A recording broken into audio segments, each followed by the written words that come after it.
Y perdedores de la sesión de hoy. Nos acompañan Santiago Cortés, quien es gerente de operaciones de Black Wall Street Capital, y Carlos López Jones, editor en jefe de Tendencias Económicas Financieras. Bienvenidos. Carlos, Susana, muy buenas tardes. ¿Qué tal? ¿Cómo están? Buenas tardes. Pues Santiago, a pesar de las presiones políticas y comerciales que ha venido enfrentando nuestro país en los últimos meses, vemos que el IPC es de los pocos índices que se ha mantenido alcista. ¿A qué crees que se debe este movimiento a contracorriente y cuál es tu perspectiva en el mediano plazo?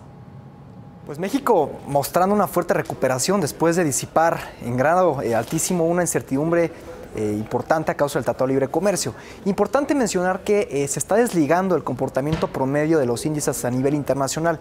Estas 2 semanas de abril, el IPC gana 5%, que es mayor al 4.7% que ha generado en promedio en los últimos 3 años. Sus pares, como Brasil, pierden 6% en lo que va del mes, Rusia pierde más de 10% y en promedio los emergentes pierden 1%. En este sentido, hay 2 activos que nos ayudarían a evaluar el comportamiento del IPC en las próximas semanas. Uno es el EWW. Este ETF con el que nos ven a nivel internacional acumula 8.5% de rendimiento en las últimas 2 semanas. Hoy tocó la resistencia.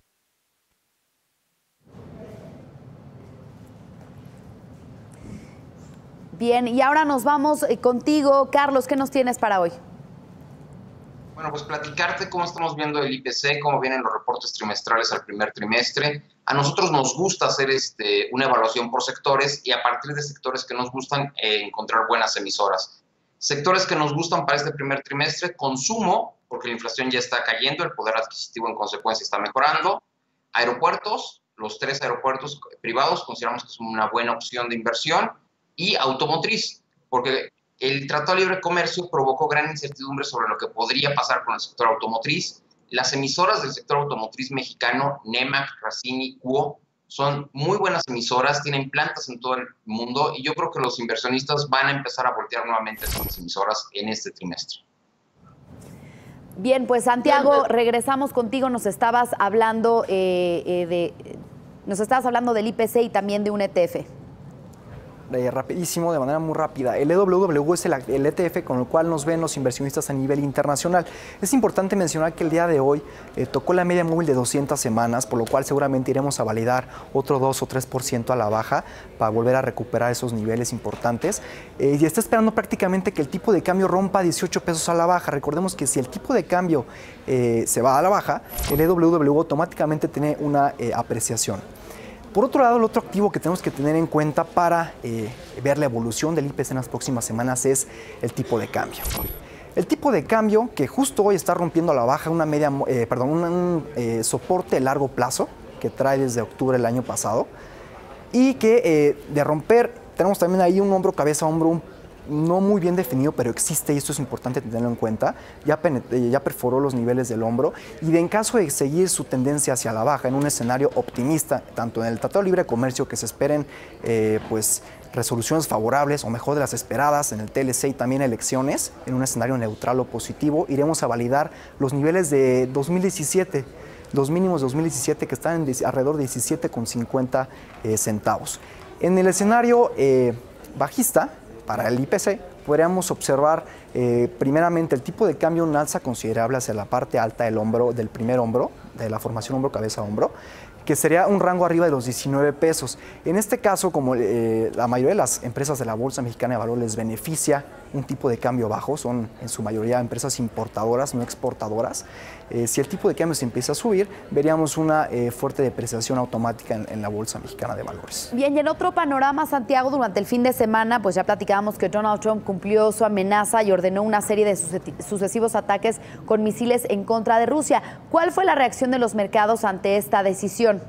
Pues un hecho curioso, ¿no? En este tipo de coyunturas geopolíticas, y es que al contrario del sentimiento generalizado que espera pues grandes bajas y hasta cambios de tendencia en las bolsas con cada guerra que inicia, la verdad es que históricamente los hechos tienden a ser bastante mínimos. Hoy por la mañana revisamos una por una las reacciones a los grandes eventos militares de los últimos 60 años y por lo menos en el mercado estadounidense la respuesta inmediata es una caída de solamente 2.1%, que de hecho se suele recuperarse por completo en los primeros 15 días después del conflicto. Este análisis incluye conflictos armados de mucha mayor magnitud que el bombardeo en Siria, como el inicio, por ejemplo, de la guerra del Golfo en el 91, la guerra en Irak, que fue en el año 2003, así como la crisis de los misiles en Cuba y el asesinato de John F. Kennedy en los años 60, por lo que al menos estadísticamente no esperaríamos un movimiento exagerado en el mercado. En segundo lugar, Siria es junto con Irak uno de los bastiones estratégicos en Medio Oriente, por lo que el anuncio de más inestabilidad impulsó al precio del petróleo por arriba de los $67 y con ello pues también todas las acciones del sector energía. Pero de nuevo, al conocerse la verdadera magnitud de la operación, el precio del West Texas regresó a cotizar por debajo de los $67 y bueno, en el agregado el mercado está más pendiente de las repercusiones que puede tener las sanciones de Estados Unidos hacia el precio de los energéticos. Bien, pues finalmente, Carlos, en México las preocupaciones por las consecuencias de este ataque estadounidense a Siria se suman a las de la renegociación del Telecán, que parece acercarse a una resolución favorable. Entonces, ¿qué activos nos recomendarías para protegernos de la volatilidad en el mercado local? Pues mira, si la situación en Siria se complica, sin lugar a dudas el mercado va a voltear hacia el oro. Entonces en México habría que comprar peñoles, de las mineras más importantes del mundo.